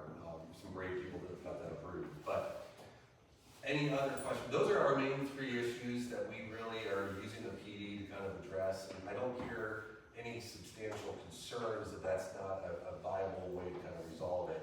I think we are blessed that we're not worried about bringing these projects directly on top of a 150-year-old house right next door. I always say, I live in downtown Deland, I'm in an historic house, and I was like, you would never be able to build the houses that are there now because they're not compliant with the code. They're too tall, they're too close to the property line, but everyone loves it. But the first project that goes in to redevelop one of those old houses will be the last one, because the neighbors will come out and be like, never again, you know? We don't have to deal with that here. This is a really neat opportunity for the city. What are you gonna do with those two houses in there on the floor? Yeah. Well, I think those will be all right. I We can think. use those for construction, Yeah. offices. But I think from a standpoint of having a modern development from soup to nuts, to current stormwater, compliant with our road, you know, design, and working with FDOT, we're not allowed to do anything until we get the approval from all those agencies. I think you'll get a good tax benefit without really having to take a whole lot of pain in your immediate area. And going back to the original kind of traffic concern too, until there's a critical mass along Orange Camp, there won't be a signal to come in to fix the problem. You're kind of like halfway pregnant right now. You've got to be able to get through it to be able to get fully approved. So I'm happy to answer any other questions. We're here to answer any questions you may have. But you know, the floor is yours. It's your meeting, so you can run it however. Sure. Okay. And you remember when we first started that project, and everything else, DOT said they're not doing anything. And Orange Camp is completely improved, remember that? Yep.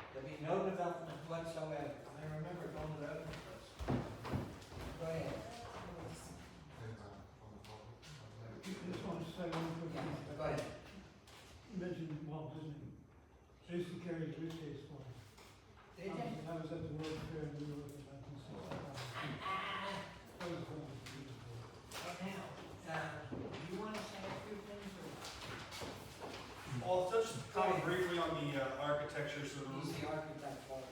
the images we brought in, because it's a challenge to take a residential pattern book and apply it to commercial multifamily. The reason we select these images is to say, hey, we can use residential compatible materials. You know, one image has brick, there's siding, board and batten, there's corbels, which is like wood bracketing. So we brought those in, and we're trying to bring those elements across, you know, louvered windows, those types of things. So we're making an attempt, but as Mike mentioned, you know, it's not gonna look like a single family home just because of scale and the massing. So we're looking to get feedback on if that's appropriate. Obviously, there's a lot of standing seam in Lake Helen. That's a common material. We can accent with that. We're not gonna do a standing seam roof on a commercial building, but we can accent awnings and so forth. So that was really what that look is about, is that we understand, we're familiar with Lake Helen, we understand what the architecture is. We're trying to come up with something that's works for a commercial and a multi-family building, but still pays a little homage to what's kind of traditional. So that, I'll just say that. The scenario we're trying to avoid is Orange City, before Kohl's, before they kind of became the commercial destination for West Pollution. They kind of stole everybody's lunch and got everything permitted fast. Their code was really interesting in that they didn't delineate or distinguish between commercial and residential structures, but specifically with roof lines. And that was okay when it was like offices, because it was like individual doctor's offices, a chiropractor or, you know, the dentist or whatnot. But then as other businesses came in and they tried to have like multi-suite offices, it was still predominantly brick, but then you just had these peak roof lines, and there's just something off to that. And I think there was even like a racetrack petroleum that ended up being built like with a residential style roof. And yes, it keeps it was consistent and compliant with the code. It looked weird. So making sure that we don't end up with that. Like I'd rather have that conversation now, say, this can be better, because we don't want to just check the box, satisfy it, and then everyone will be like, well, we could have done a little bit better on that. You know, we're at Just mention one name to them. the Oh, yes. Go ahead. Now, okay, I'm gonna ask, Yeah. all right, you set up, man, all that? I'm good. I'm here for you Okay. guys. I would like to know if the audience would like to say something. It's on the bar now, Caleb Mark, where's that? Caleb Troy. Okay, come on up here. Oh, great. I'll put your dad in, but you're down here. Bell. Okay. All right, Kayla Troy, 664 Mackenzie Road, Lake Helen. I have a little list of things. Are you able to respond to them? Or is this like the commission where I just say it and that's it? No, wait, Okay, okay, definitely we can give your opinion. Okay. We can't vote on it, yeah. but your opinion, we want to know what your opinion is. Some of them are questions, some Go are, ahead. so obviously I'll preface it by saying I know it's gonna get developed. I'm not trying to stop development. Now this is probably a unique one. However, it doesn't mean that in the future, other zoned areas of Lake Helen that have existing structures, someone may come down the line one day and want to tear that down and rebuild something else. So even if we might feel like we don't have a lot of industrial, commercial property left to develop, there's existing parcels that eventually could be repurposed. So I say that with the idea of precedent. You know, this is gonna really start a precedent for us, and we're really underlying that. So I hope everybody keeps that in mind. I had a question. I'll start with the question. Does our code measure building height to the eave? East? Eaves. Oh, to What the does the east, oh, code I'm sorry. define the building height to eave? I think it's top. It's the peak. I think so, yeah. To the peak. Yeah. Okay, so having us measure your building heights to the eave would be, Allow taller buildings. it would be what? Would allow taller buildings because you don't count the decorative stuff on the top. Would it be varying from what the code defined as height? I think you would say yes, because the code right now goes to the very top. Okay, so we would be changing what we're considering building height, we'd be defining that differently in this one. That would be a Within the variance from, okay, Yes. okay. It's really not variance, it's just because of PUD, you have a development agreement where you can change things. Yes, so if you did that on this one, that could be a precedent for someone else to ask for the same thing down the line. And it could be Under a PUD. under. Yeah, we just want to be. So the next thing I want to point out is, New Smyrna does a really great job of this in some areas, Celebration and St. Augustine as far as commercial development with historical, architectural, relevant details. That Hampton Inn, I think, on Flagler Avenue, great example. I don't know how many stories it is, but it really blends, the Riverside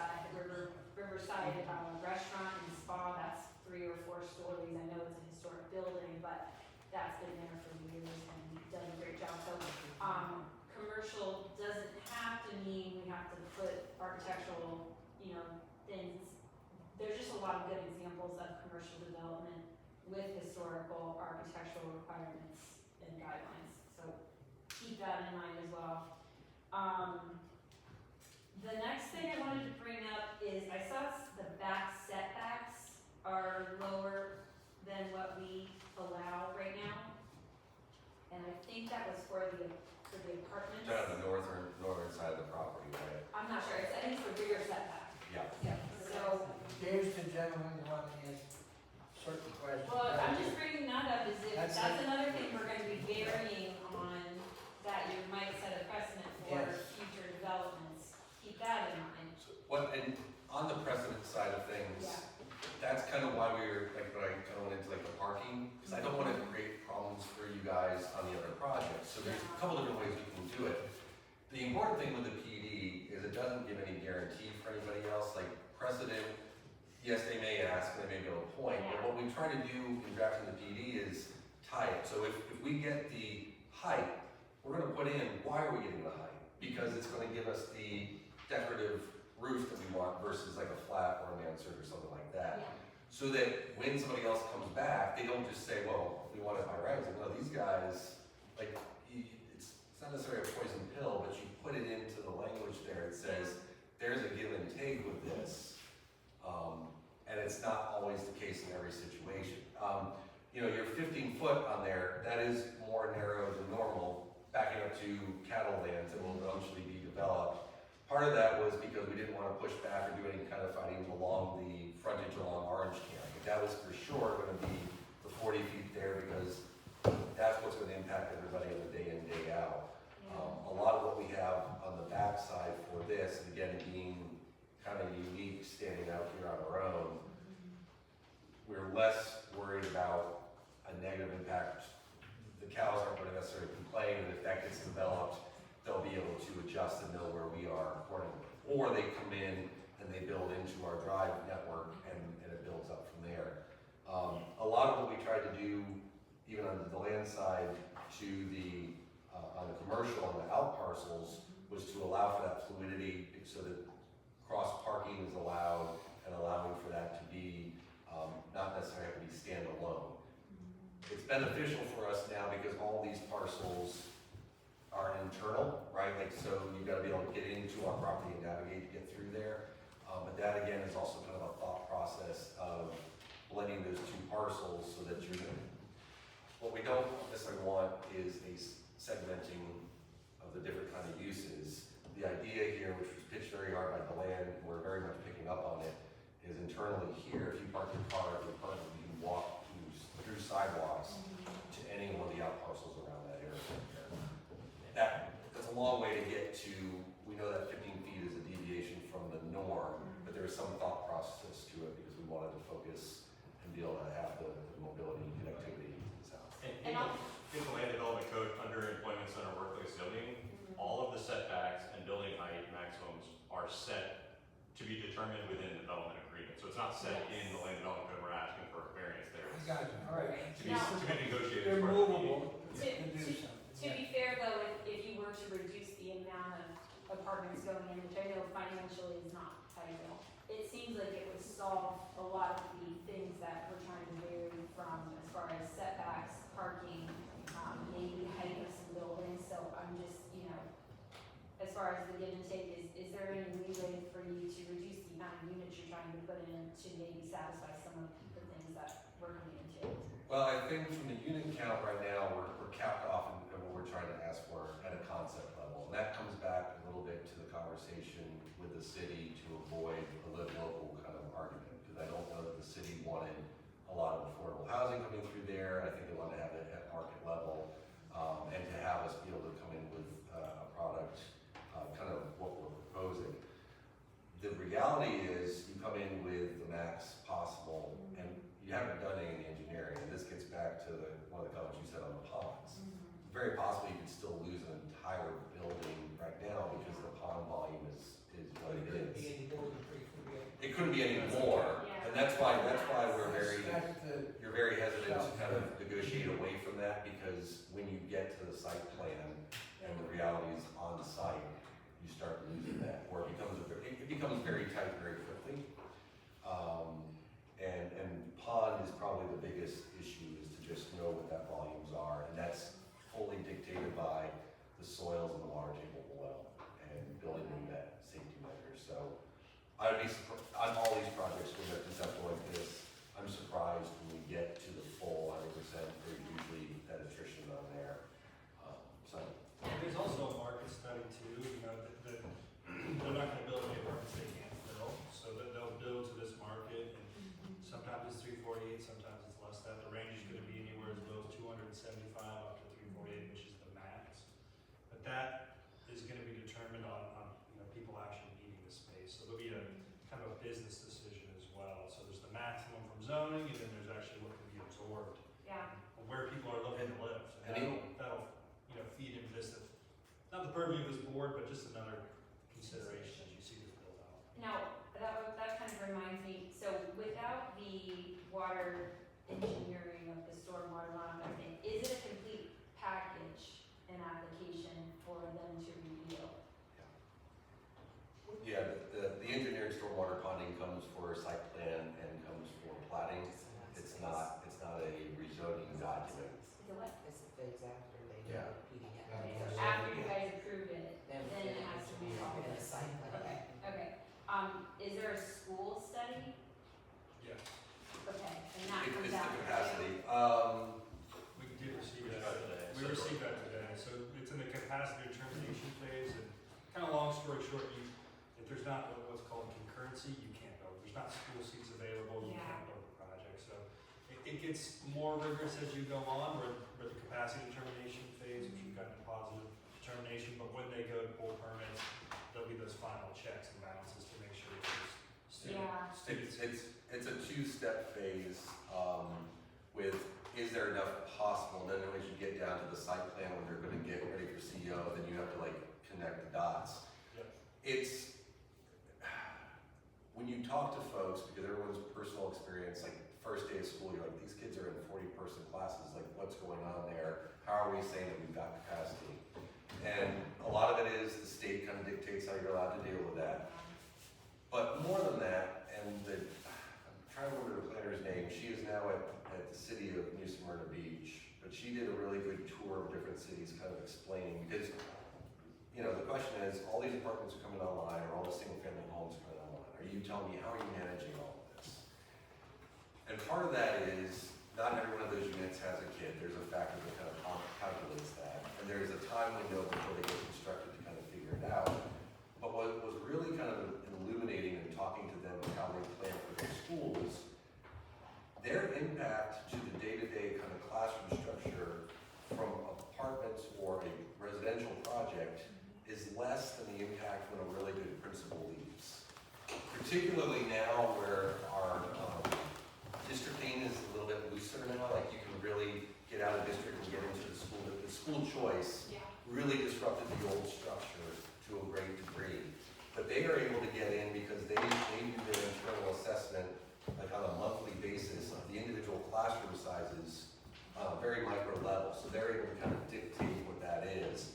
And I say that, it's a funny line, but it's true in that if a good principal leaves, and then the teachers leave, and then the kids start filing, that will have a bigger impact on their ability to balance than having a school subdivision or a subdivision committee, because they get ahead of it ahead of time on that. You're talking about the traffic to it, or the The capacity, size? the school Okay. capacity. Okay. Their for it is, I mean, it's data, and their ability to manage that data. They don't put that forefront, but it's accessible. They've got real-time attendance, and so that right sizing the school. Like, obviously, they're not going to do it mid-semester because it's disruptive to the kid. Yeah. But if they had to, they have that capacity. That is really impressive. Okay, and now I did see some of the proposed apartments are 4-bedroom. It said 2 to 4. It said 2 to 4. They're typically 1, 2s, and 3s. It's gonna depend again, kind of later on. That's always the max bedroom size they can do. Yeah. It's again the same thing. You're setting a max. Typically they're 1 beds, 2 beds, and 3s, and occasionally you have a studio, which is slightly different than a 1-bedroom. Yeah. Again, what's built ultimately is going to be based on a market study. How many people are married with no kids, or how many have kids, how many Yeah. retired. So For roommates or something. 'Cause Yeah, it and looks what like can only be- 2 parking spaces for a 4-bedroom. Seems to get a little, but I don't know how many of those are supposed to go on. yeah, and those are usually the least number of units. Typically, you have more 1, 2s, and Yeah. occasionally 3s. Threes are harder to fill. It's Yeah. typically 3 bedrooms. People are starting to look for their first townhome or house. Also too, if you look at that, a 4-bedroom house versus a 3-bedroom house, doesn't generate any more parking. You still have the same driveway and the same garage, but yet you could have 4 people driving, so that kind of doesn't have the same impact. Because you can have 2-bedroom, 3-bedroom, and 4-bedroom, but you're still Yeah. having the same parking in the neighborhood. Yeah, well, versus a spot, a little more room with a yard and, driveway, I don't know. But, I mean, Yeah. that's up to you guys to determine. It's been studied, many times, Yeah. and they, usually the ratios are under 2 parking spaces per unit. It's usually about 1.7 to 1.6, and it's been studied to death hundreds of times over. And really, what we're trying to do is come up with a standard that's agreeable, knowing that Lake Helen's unique in its own, it's agreeable to the way they regulate. But ultimately, on our end, and the people that build the apartments, they know that business very, very well, and they know how many they need, and they know how many people will be in the apartments and for how long, and those types of management decisions have been almost pre-engineered. So They're not gonna build an apartment that then they can't lease because there's not adequate parking, right? So like, the 2-bedroom roommates, and yeah, you could have 4 roommates in there, because I look at it, my experience in an apartment was college. Yeah. But for a lot of folks, it's, I can't get into the single family market, so it's the young family with the 1 kid. 6-year-old isn't gonna drive, but he still takes up that bedroom. It is, Traditionals in an office or something. yeah, it is striking how they're able to kind of break that down too. The usual time, in my experience, where you have a challenge with parking in an apartment isn't a change of use. Like when it's an old ALF and it changes into apartment, that's a nightmare, because that just assumed that everybody was over the age of 85 and no one was driving, and it's pretty impossible. But for these new apartments, and if they have the space that they have, they'll be able to plan into that pretty darn well. Was parking assessed for the clubhouse use? We've looked at the type of use there and included that in the calculation. Typically, it's really a sales office. And it's for people that live there, so you have 1, 2, 3 visitors at a time, at most, because they're coming to the sales and leasing office, they're interested in living there. For the most part, people are just walking from their apartment. So we did look at that, and it's adequate. That kind of rotund, it's in a tan color. That's actually parking on an entryway, and it's usually about 10 spaces, and that's enough to serve a sales and leasing office like that. It's kind of a standard design now. That clubhouse wouldn't be open to the general public. Typically, that's just Yeah. service to neighbors, or the Okay. residents there. Not like a business space or something? No. Okay. Okay. I think that's everything I had. Awesome. Thank you. And You should sit on the board. I'm on the historic board, I'm not on the Oh. board, but yeah. Well, and as other things come up, we're happy to take in the comments and the discussions. Thank you, Kevin. Same, yes.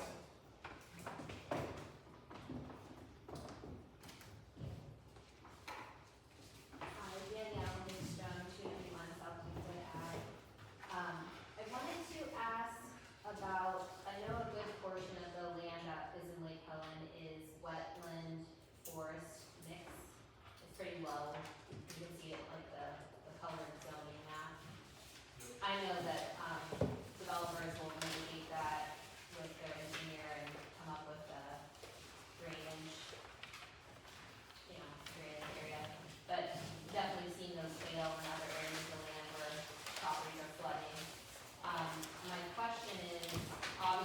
have to bring in some fill because those areas are low and you don't want your restaurant flooding with things.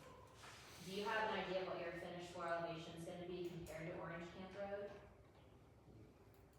No, we don't now. There'll be, the construction plan phase, which isn't really a zoning here, we're kind of going through a zoning request. There'll be soil testing done, we'll be looking for clay layers, or confining layers, or things underground that will need to be dealt with. So how much we have to excavate or bring back in is, to be determined. At the end of the day, whatever site changes are made, we can't discharge any more water than the existing condition is. So we have a pre-post discharge requirement. You could argue that's even higher than the pre-post discharge, with some current regulations coming in at the water management level, but we have to look at what our property does today, engineer and prove that water does not leave our site and negatively affect adjacent properties. So, And maintain any flow that comes from Victoria Park and not block them off or separate that anyway. so any outfall has to be maintained. And then all the buildings will have to be built above the storm stages of the retention ponds. The only good part of that is Victoria Park, if you look at that fence, that property, on the other side is a big retention pond all the way along there. That was built to handle the houses that are in there. That was all figured out when they put the houses in there. So there isn't gonna be any water coming from there, that's all. My other question was, at the beginning of the meeting, you had mentioned there's like an environmentally sensitive area, I think it's on the DeLand side. Is that going to be like a designated conservation area, where you're gonna protect that area, and let like some of the scrub days or whatever might exist there live, or? So we will have some wetland protection areas with some upland buffers and tree protection areas on the land side. And then we will have a good amount of open space on the Lake Helen side as well. And there is land that we do not own, that Mr. Early still owns, that is a good portion of what was that middle area for the old lawn mall design. He still retains the ownership of that. And his high and dry is kind of the northwest quadrant where there was a hotel potential conversation there. He still retains that ownership as well. But yeah, that also comes into, the nature of how we bring our road in to avoid impacts where we can. And obviously it's avoidance and minimization is the critical path. And then obviously with the stormwater, the retention area, you speak for me so I don't get it wrong, but being able to kind of provide for the stormwater outside of the wetland area from a capacity standpoint. Now, we haven't engaged in any of this as of yet, but the other thought process we've seen in some of the other projects is the low impact design standards, where you kind of incorporate, you engineer and design your stormwater pond for capacity for treatment and the discharge then could go into the wetlands and it functions in a more natural area. And that first project has really utilized that. City of DeLand approved is Trinity Gardens, that phase 1 on Orange Camp, just south of Place in the Sun. That first phase and where the new Beresford Road is going, that incorporated, that's the LID standards that utilize, maintains the existing wetlands in a more of a natural area, and then built the stormwater in and around that. So kind of amenitize both the stormwater and the wetlands. County's really been pushing on that. Dr. Anderson had really been beating the drum for the city of DeLand, and I know I got a project approved in unincorporated county out at Grandin 44 that is utilizing that a great deal. Trade-off on that is it takes a lot more physical surface space, because the idea is before it gets to the pond, it should kind of titrate through as it works through there. It's a different approach with other complexities, but that kind of possibility is out there as well. There's a couple, meeting the water where it is, trying to find your low points where they are. That seems to be an approach to really kind of make sure that the projects work well. But again, as with all things, maintaining the water and the capacity of the storage is probably the #1 element from the engineering standpoint around which everything else goes. This is all conceptual and generally you feel comfortable with it. That's a big But the first thing is where's water going to go? How much water do you have to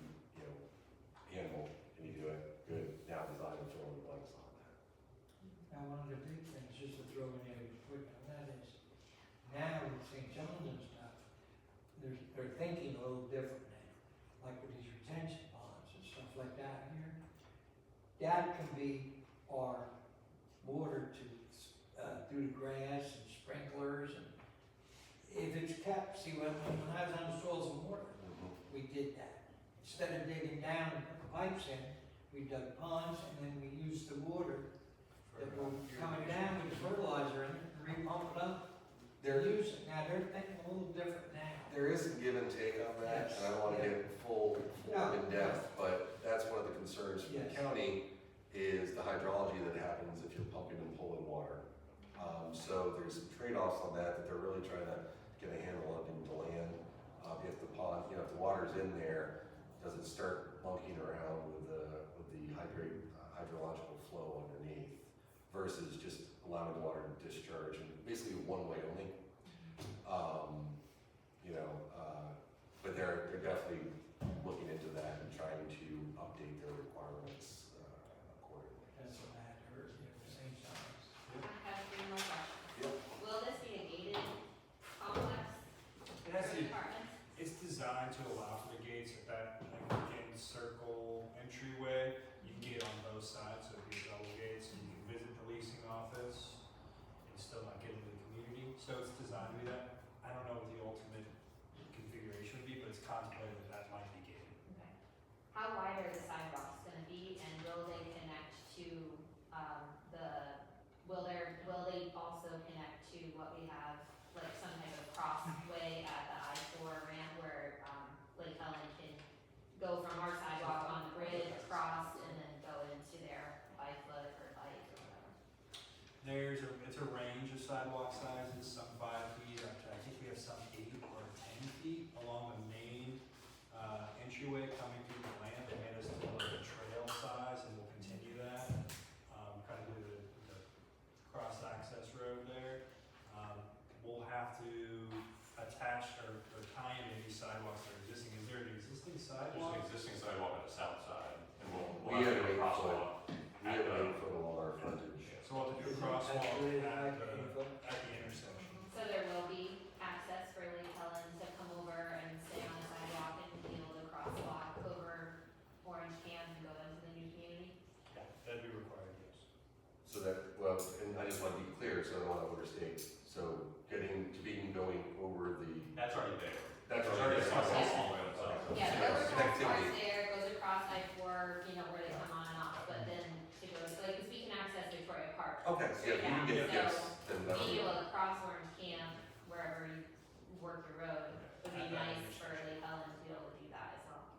And then my last question is, do you have an idea yet, or I'm picturing this road, down the road, all the apartments are filled, people are coming off I-4 using this one road in and out is gonna kind of become like a little raceway for people who are living there trying to get to work. Are there gonna be speed bumps on this road? So there's the east-west road in Turnpike site that we control, and that's a divided road, so we did add a little bit of a cant to it, but it also has a median in the middle, so it has a landscape median, so that's kind of a traffic calming feature of it.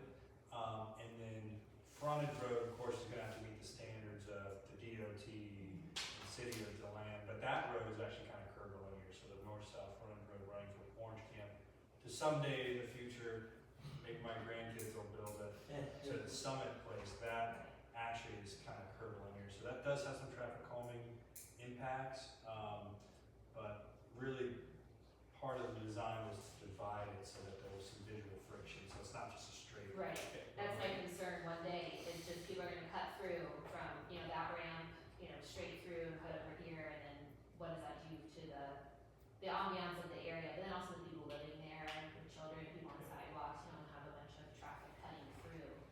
And our main concern has been the speed of Orange Camp and people coming down the overpass very fast, especially if we're trying to do a crosswalk there. So we did talk to DeLand about it, and we'll talk to Lake Helen about trying to see if they can get the DOT to reduce the speed limit and the county to reduce the speed limit of Orange Camp, just for safety concern. And I think the other element too, this is me being the soapbox, when you have the drag strip lengths, right? The speed bumps and the speed tables cause issues for emergency, there's trade-offs to that. What I've I've seen has been very effective, and it was one of those that was so simple that I was like, oh, you know, and it was at one of the TPO things, is when they put a chicane within the roadway, and it doesn't really, you know, it's still within the same right of way, you're not getting any additional stuff, you just shift the road a little bit and put like a bench or landscaping there. And we had a project over in the land that we worked on maybe 5-6 years ago, and it was undeveloped, so everyone uses drag strip, and it did calm down once we put driveway, put lights there and stuff, they couldn't get away with it. But that would have been such a simple solution, because in that instance, the county refused to adjust the speed, because it threw off their calculations, and ultimately they're treating it as a collector road, and so therefore the flow has to be a certain speed and distance. That kind of engineering, that's often, same thing with like, you know, the friction on, like, that stuff is like, such small things, but they have such huge impacts, and it's good to worry when kind of things. Well, perfect example is go down Lakeland Road. Right, You that's a got great speed bumps example. down here, but they're not like a speed bump, very gradual. I barely got airborne when I hit it Yeah, first. I know. And they have those little roundabouts. Yeah. too, you know, Yeah, and the so roundabouts, those- gotta go through 3 of them, and then do that. I go up and down there quite a bit. Yeah, that's a nice. Yeah, that's a very good, and the Yeah. parallel parking. Counties really kind of, on parallel parking on roadways, and a lot of it is to deal with the maintenance requirements for the asphalt and having to take on that responsibility. But it's like, if you want this better thing, it's either worth it or it's not, so you either accept it or you don't, and it's, you know. You can't go down that road without having at least 10 people walking. Yep. People would park the car and walk down the other end. Yeah. The bicycles too, there's like, But they have a nice wide path too, which makes it nice. Yes. Passing. Yeah. very nice along there. Any other questions, or is that the first There's one? That's it for person. now. Okay. Mr. Jeff Ritchie. Mr. Ritchie. Jeff Ritchie, 310 West Michigan. Really appreciate your attention to the ethos of Lake Helen. That is so important to us. We only have so much developable property, we can't screw it up. Yeah. So to that point, from an architectural standard perspective, and trying to at least align with that, if we have potential commercial development that is not, I'll just use the rendering there of the Cracker Barrel, that building is their brand, right? So if you say, hey, we need, I'm not an architectural specialist, but for Florida vernacular, and they say, no, this is it. How do we reconcile that? Other than nudge, cajole, and negotiate. It comes down to providing the provisions in the development agreement, or in the absence of a PD into your code. You've got to be able to give them some options to kind of pick, because, the idea of kind of setting a single choice, it never works out the way that you're kind of thinking about it. And I think the best kind of example of that is you can see less about like a brand like Cracker Barrel, which definitely has its own aesthetic. Yes. But think about the different gas stations, whether it's, Wawa's a really good example. How many different jurisdictions have you gone to, and you'd be in South Florida that's got like a new urbanism, new modern style, versus a Wawa that's got the Florida vernacular kind of stuff. If you put that into your code provisions as to what you want, you can, within reason, they're gonna come closer. It's still gonna be a gas station. It's still gonna look like that. And you wanna be able to, and it's kinda hard for like a restaurant. We're not really getting into form-based code where the buildings are gonna switch out like it's real easy. We're not doing like a strip center of like shopping and retail that you would have to like be able to repurpose it. I think it's more about just making sure that you've got the flow. And I think the really good example was that new Smyrna project. Like, I don't know specifically that would fit in a particular design book, but that's the kind of that. We would like that. Put that into words, how would you like that? When you see it, it fits New Smyrna. Correct. Yeah. Now, did they have a guidebook that got them there? I don't know. But, if you put that requirement in, I think the critical thing there too is making sure it's consistent through the project. Thanks. The biggest thing, and I appreciate your question, and that is, most like Cracker Barrel and stuff like that, they always go on square footage. And when they put up a store, you go to any Cracker Barrel, even up in Ormond and stuff like that, the Cracker Barrels are basically the same size. And most commercial places, like when I was dealing with, the market, they had to have 9,000 square feet or they couldn't do it. So it's basically, that is just what they're gonna do inside. Thank you. I got one question. Here. Internally, how wide is all your right of ways? They vary, Because if you're talking about putting a hotel down, are we gonna have room for truckers to come in? yeah, when we get to the engineering side of it, we'll run a turn analysis, so we'll run kind of the largest vehicle we expect to go Fire through. trucks. Yeah, fire trucks, it's gonna be fire trucks. That's Make how sure I that- everything. Make sure they can turn around, make sure they can make all their movements and safely ingress and Well, I was egress. gonna have room for a truck to park and spend the night. At like the hotel for a minute. Yeah, the hotel. If the ultimate, user of that hotel foresees that being one of their users, then we would modify the design of that hotel and fit it in there. You know, it just depends on the ultimate hotel developer, but they would be able to access it safely. They'd be able to get to that parcel, and if the Homewood Suites wants to put 3 truck parking spaces in there, as long as they meet code, they could do that. I think the more practical or the more realistic kind of situation, and I just saw this at the Holiday Inn Express at Country Club Quarters on Orange Campus Land. They've got, you know, the tour bus, right, for the teams, and they basically just park on the outskirts, and there are 3 parking spaces where they are there. You know, the proximity to the interstate, are you gonna get more trucks?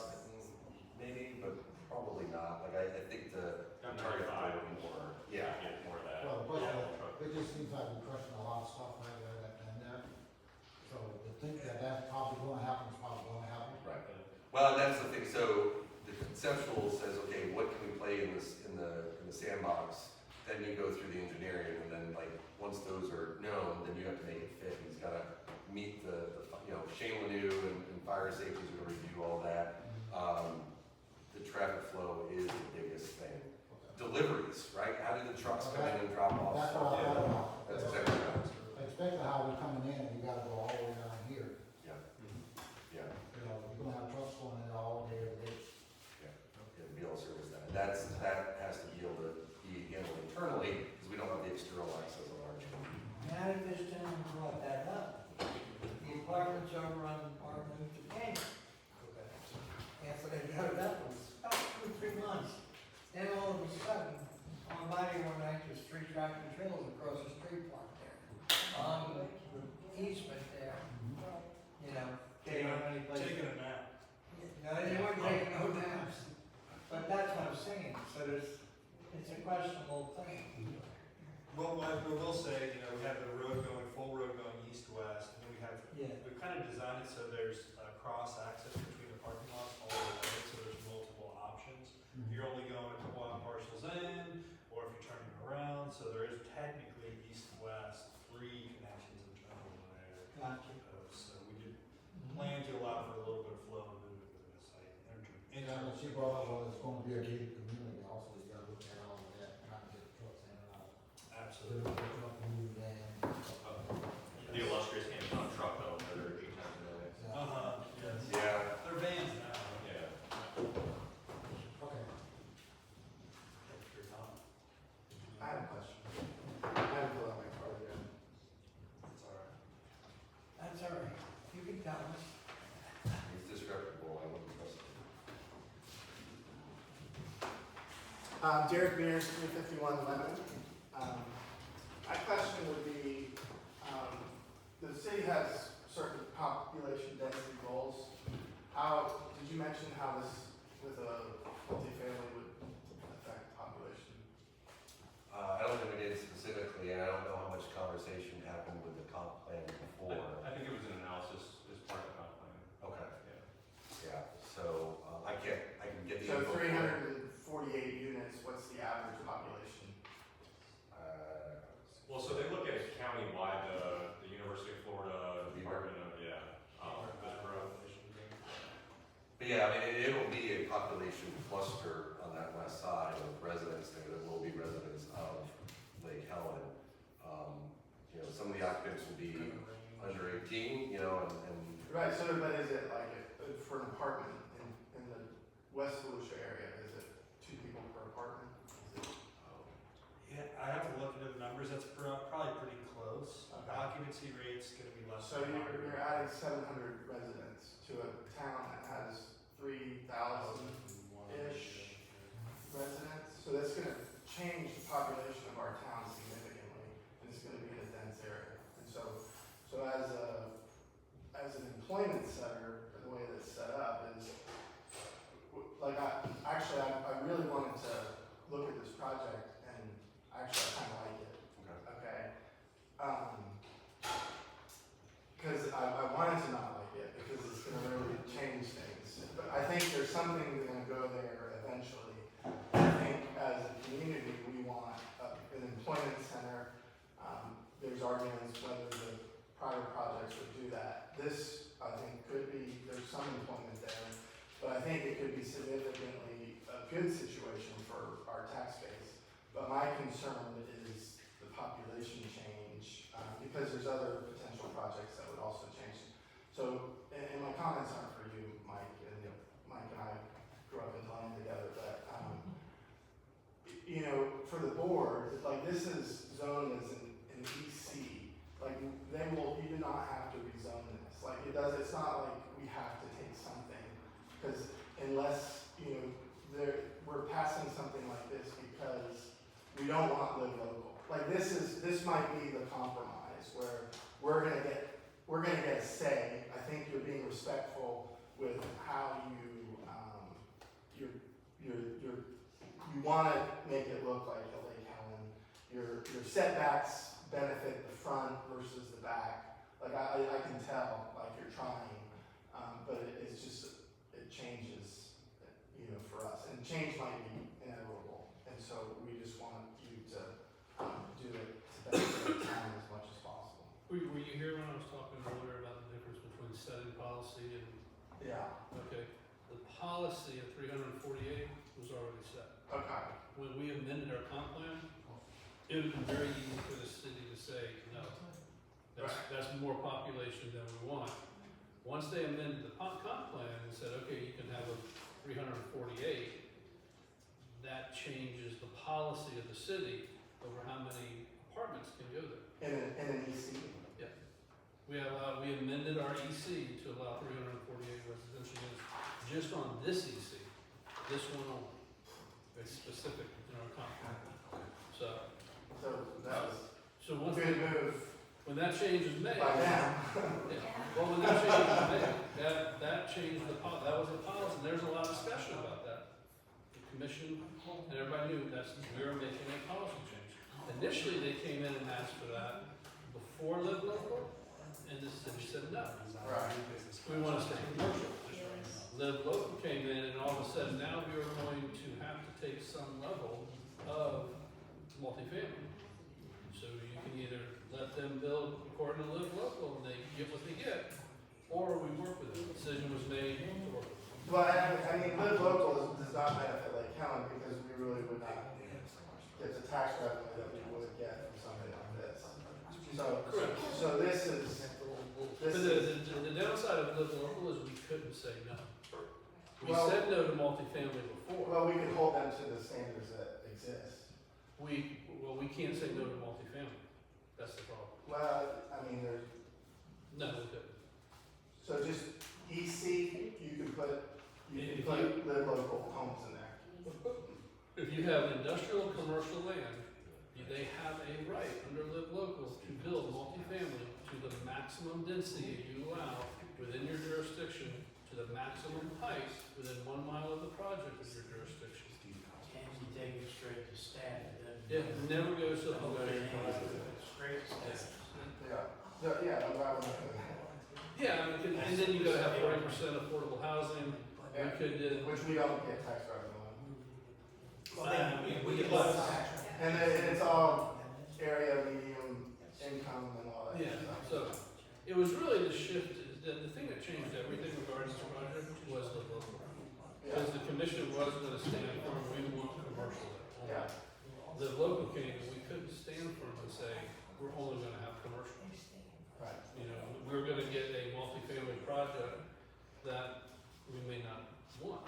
So that there were multiple meetings, public meetings, where there was discussion about, well, what do we want, what's viable, what can you give us over, the negotiation to get the commercial that we have. And there was, you can read it in the NRDC, only so much of the land can be used for multifamily, the rest has to be used for commercial. Of this, other land that's only allowed.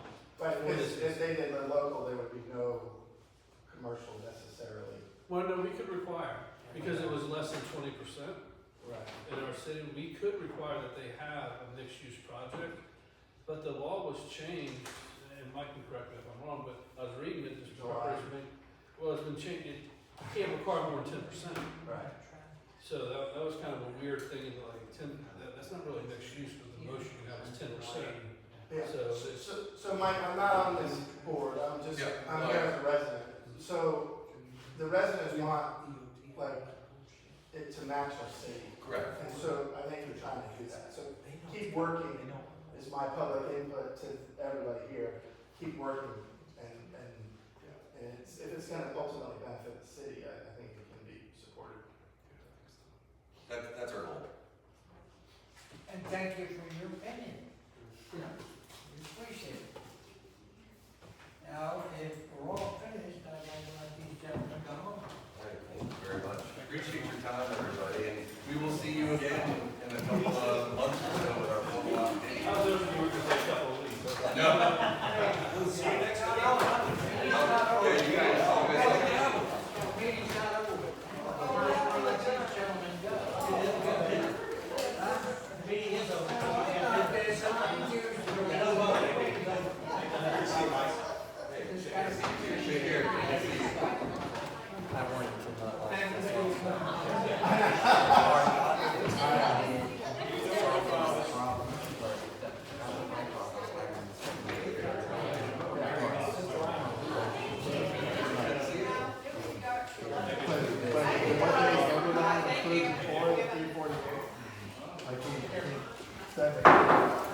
Meeting's not over.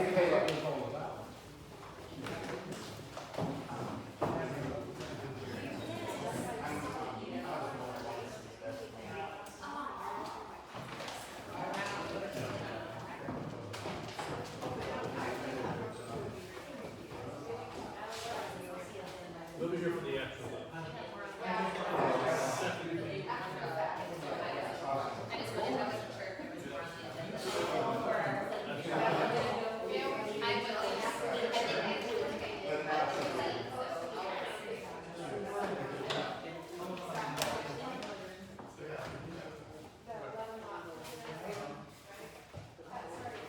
Right.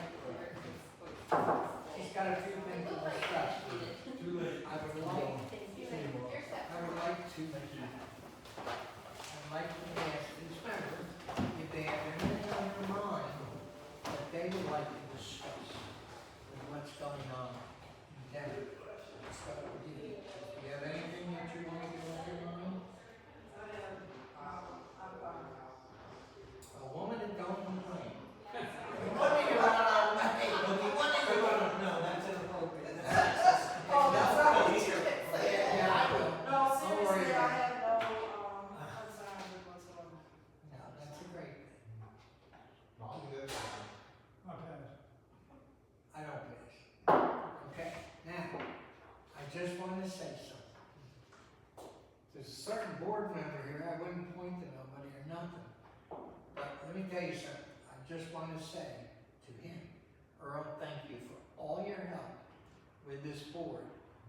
And I'm gonna ask you something. I know you're gonna be a big politician now, but I'd like to know is sometimes when we have problems with different things, stormwater, whatever it is, if we could consult with you. Yeah. Okay. You know what I'm saying? That's all. So we can use you still out there. But I just wanna say thank you so much for all your help. And the other guy, as I understand, is gonna be at the next meeting, the new guy. So, But you can look for another replacement for her, so you could. Yeah, we need one more person, that's all. We might have one for you. We might have one for you. Okay? That sounds good. And thank you, Scott, for all your input. Well, it was a darn good start to figure out what's Just going gave on. it another 6